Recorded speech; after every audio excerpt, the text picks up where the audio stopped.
بسم اللہ الرحمن الرحیم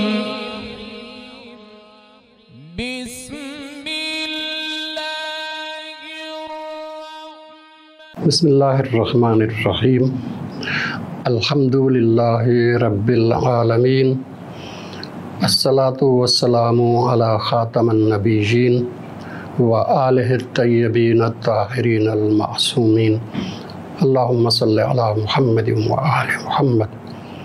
سورہ نصر کا بنیادی موضوع رسول اکرم اور مسلمانوں کو ایک عظیم فتح کا عطا کرنا اور پھر اس کے مقابلے میں خدا کو یاد رکھنا ہے۔ اس لیے اس سورہ کی بسم اللہ جب ہم پڑھیں گے تو اس کا مطلب یہ ہے کہ میں شروع کرتا ہوں مسلمانوں کی فتح جو خدا کی طرف سے حاصل ہوئی تھی اور اس کے نتیجے میں خدا کو یاد کرنا جو رحمان و رحیم ہے۔ کہا گیا کہ اذا جاء نصر اللہ والفتح، کہ جب اللہ کی نصرت آ جائے تو فتح پھر یقینی ہے، اور فتح جب آ جائے تو پھر کچھ ذمہ داریاں بنتی ہیں۔ یہ فتح مکہ کی طرف اشارہ ہے۔ رسول اکرم کی زندگی کے وہ 13 سال جو مکے میں تھے انتہائی سخت، انتہائی مشکلات اور مصیبتوں میں گزرے۔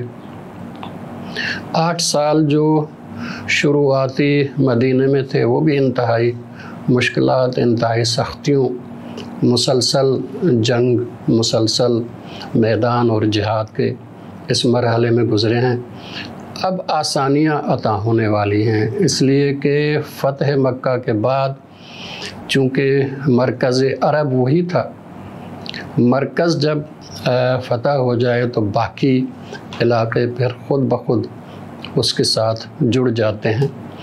تو کہا گیا کہ اذا جاء نصر اللہ والفتح ورأیت الناس یدخلون فی دین اللہ افواجا، جب تم دیکھو کہ لوگ اب فوج در فوج، گروہ در گروہ دین میں داخل ہو رہے ہیں، اسلام میں داخل ہو رہے ہیں، تمہارے دین کو قبول کر رہے ہیں۔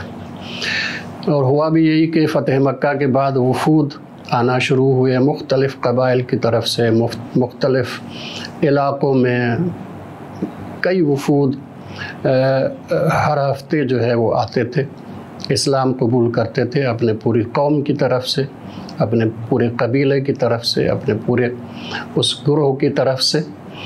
اب یہ سلسلہ آسانی کی طرف جا رہا ہے۔ اب تھوڑی سی آسانیاں جب آ جائیں تو پھر عام طور پہ خدا یاد نہیں رہتا۔ خدا اس وقت صرف یاد رہتا ہے جب مشکلات ہوں۔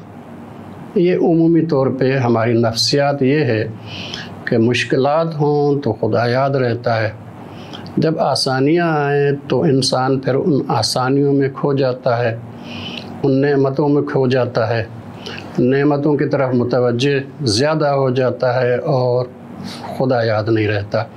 لیکن ایک مومن اور مسلمان کے لیے دونوں آزمائشیں ہیں، چاہے تکلیف ہو وہ بھی آزمائش ہے، چاہے نعمت ہو وہ بھی آزمائش ہے، مشکل ہو وہ بھی آزمائش ہے، آسانی ہو وہ بھی آزمائش ہے۔ تکلیف اور مشکل میں آزمائش یہ ہے کہ صبر کرے، اور آسانی میں آزمائش یہ ہے کہ خدا کا شکر کرے۔ یہ دونوں امتحانات ہیں، لیکن دونوں میں اگر آپ مقابلہ کریں تو معلوم ہوگا کہ جو مشکل والا امتحان ہے وہ آسان ہے، لیکن شکر والا امتحان مشکل ہے، اس لیے کہ انسان اس میں کھو جاتا ہے۔ روایات میں بھی ہے کہ ایک دفعہ امام محمد باقر علیہ السلام حضرت جابر بن عبداللہ انصاری کی عیادت کے لیے گئے۔ عیادت کی تو اس کے بعد جابر بن عبداللہ انصاری کہنے لگے کہ فرزند رسول میں صحت کے مقابلے میں بیماری کو پسند کرتا ہوں، زندگی کے مقابلے میں موت کو پسند کرتا ہوں۔ مولا نے کہا کہ کیوں؟ کہا کہ اس لیے کہ جب تکلیف ہوتی ہے تو خدا زیادہ یاد رہتا ہے، جب آسانی ہو تو پھر خدا کو انسان بھولنے لگتا ہے۔ امام علیہ السلام نے فرمایا کہ لیکن ہم اہل بیت اس کو پسند کرتے ہیں جس حال میں ہمیں خدا رکھے۔ اگر صحت میں رکھے تو اسی میں راضی ہیں، اگر بیماری میں رکھے اسی میں راضی ہیں، تکلیف میں رکھے اسی میں راضی ہیں، اگر آسانی میں رکھے اسی میں راضی ہیں، اس لیے کہ دونوں امتحانات ہیں، تکلیف وہ بھی امتحان، آسانی وہ بھی امتحان۔ اس لیے کہا گیا کہ جب تمہیں خدا اتنی عظیم فتح عطا کرے، مکہ فتح ہو گیا، اب جوک در جوک انسان اور لوگ ایمان قبول کرنے کے لیے آ رہے ہیں، دشمنیاں کم ہو رہی ہیں، آسانیاں زیادہ ہو رہی ہیں، تو پھر خدا کو یاد رکھنا اور زیادہ اہم ہو جاتا ہے، کیونکہ یہ آسانیاں، یہ فتح، یہ نصرت خدا کی طرف سے ہے۔ اس لیے کہا گیا کہ اذا جاء نصر اللہ والفتح ورأیت الناس يدخلون فی دین اللہ افواجا فسبح بحمد ربک واستغفرہ انہ کان توابا۔ فسبح بحمد ربک، اپنے رب کی تسبیح کرو حمد کے ساتھ۔